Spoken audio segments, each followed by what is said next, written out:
राज्याचे ग्रामविकास मंत्री जयकुमार गोरे यांच्यावर एका महिलेने त्रास दिल्याचा आरोप केला असून मंत्री जयकुमार गोरेंनी याबाबत माझी माफी मागितली आणि साक्षात दंडवतही घातला होता असा गौप्यस्फोट या महिलेने न्यूज अनकटच्या माध्यमातून केलाय। गोरेंच्या अन्यायाविरोधात मी 17 मार्च रोजी उपोषणाला बसणार असून सर्वांसमोर गोरेंच्या अन्यायाचा पाढा वाचणार असल्याचं या महिलेने सांगितलंय। मंत्री जयकुमार गोरे हे आपल्या विरोधात राजकीय कटकारस्थान होत असल्याचं सांगतायत। मात्र ही माझी अन्यायाविरुद्धची लढाई असून माझ्या मागे कोणताही राजकीय बोलावता धनी नाही, मी एकटी खंबीर आहे असं मत या महिलेने व्यक्त केलंय। हे 2015-16चं प्रकरण आहे। 2015 पासून गोरे मला एका कार्यक्रमामध्ये आमची ओळख झाली होती। त्यामध्ये तेव्हा मी कला कौशल्याचं काम करत होते। सार्वजनिक ठिकाणी ओळख झालेली होती आणि त्या संदर्भातून योजना त्यांच्या तालुक्यात राबवावी अशी एक ठराविक लोकांची इच्छा होती, म्हणून मी ते गाठ घेतलेली होती त्यांची। त्यानंतर त्यांच्या निवासस्थानी त्यांचा जो जनता दरबार भरतो तिथं त्यांना ती माहिती दिली होती स्कीमची आणि त्यानंतर त्यांच्याकडून असे वेगवेगळ्या प्रकारचे काहीतरी त्यांना अपेक्षा होत्या माझ्याकडून, ज्या त्यांच्याकडून त्या सुरू झाल्या। अशा प्रकारचा हा थोडक्यात हे आहे आणि इतकं ते टॉर्चर होतं एक 7-8 महिन्याचं। त्यानंतर साधारण 2016 मध्ये 14 ऑगस्टला त्यांनी मला व्हॉट्सअपला शिव्या दिल्या, मला आणि माझ्या आईला अतिशय अर्वाच्य भाषेतल्या शिव्या होत्या त्या।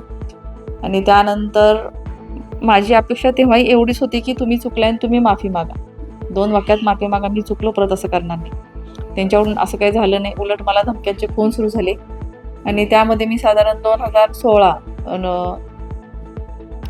27 नोव्हेंबर 2016 मध्ये मी त्यांच्यावरती FIR दाखल केली। त्या FIR मध्ये त्यांना हायकोर्टाने जामीन नाकारला होता, आपल्या सातारा जिल्हा न्यायालयाने पण जामीन नाकारला। त्यानंतर ते 10 दिवस जेलमध्ये होता तो आणि त्यानंतर त्याला जामीन मिळाला। त्यानंतर बाहेर आल्यानंतर 2 महिन्यांनी जवळजवळ त्यांनी माझ्यावरती खोटी 2 कोटी खंडणीची केस केली होती। त्याचं आजपर्यंत काय झालं मला माहीत नाही, फक्त माझं नाव पेपरला यावं या भावनेतून त्यांनी ती खोटी केस केली होती त्याच्या PA ला सांगून। आणि त्यानंतर पुन्हा असं त्या 3 वर्षातही वेगवेगळ्या प्रकारचं टॉर्चर सुरू होतं मला।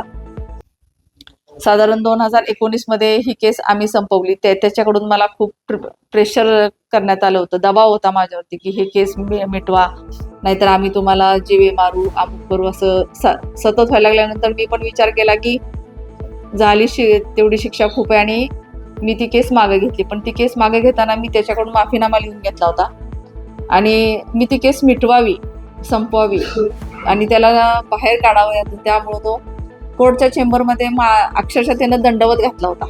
म्हणजे माझा कझन माझ्यासोबत होता, त्यालाही माहीत आहे, त्याच्या वकिलाला पण माहीत आहे की त्यानं तो दंडवत घातलेला होता तिथं।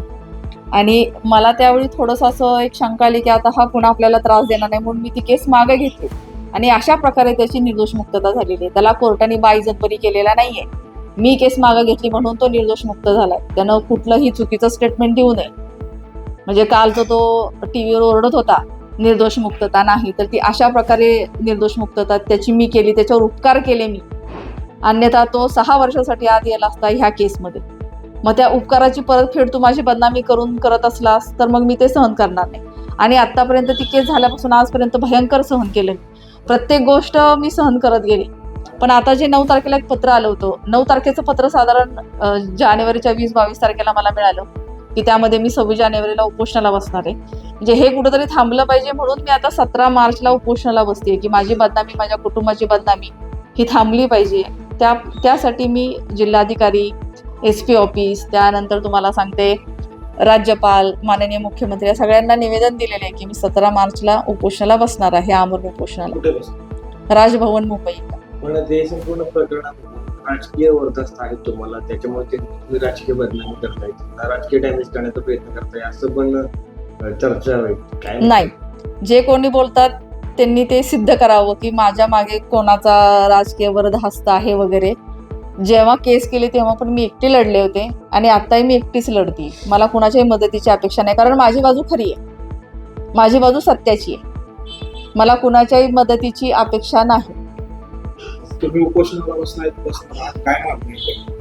माझी मागणी ही एवढी एकच आहे की हा माणूस, हा नीच माणूस माझ्या कुटुंबाची बदनामी अजून किती वर्ष करणार आणि हे कुठेतरी थांबलं पाहिजे, त्यासाठी मी उपोषणाला बसतेय।